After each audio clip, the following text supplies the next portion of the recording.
Okay, this is the second half of our assembly demonstration video.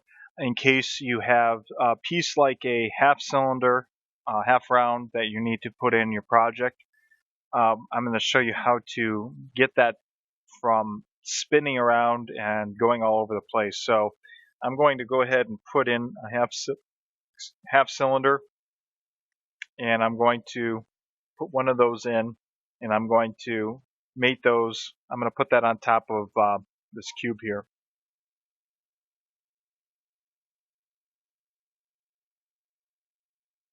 And so I'm going to put those two together.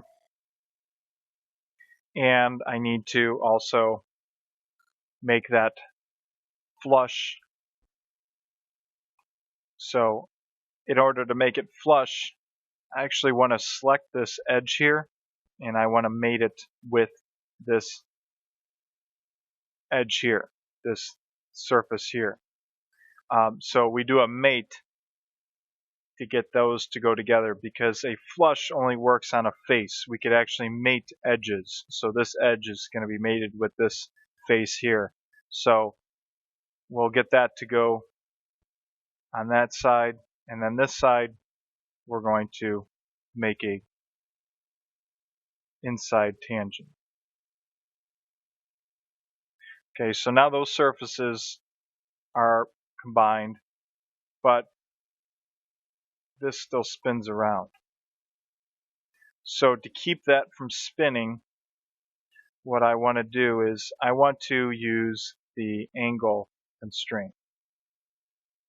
And so what I want to do is I want to tell the computer that this edge here always needs to be 90 degrees to this edge on the bottom of this half round.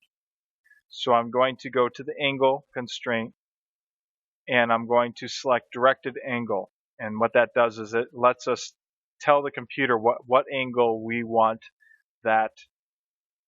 those shapes to be.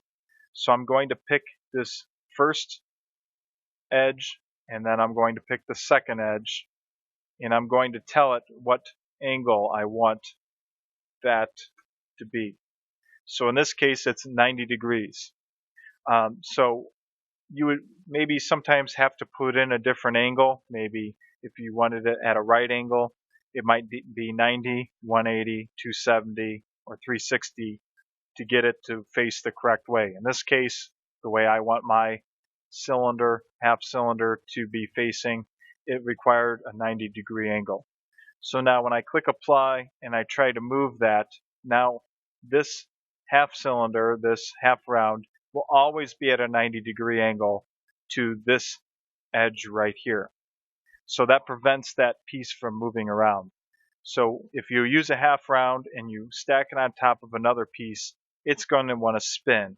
So you can use that angle constraint to prevent that piece from moving around.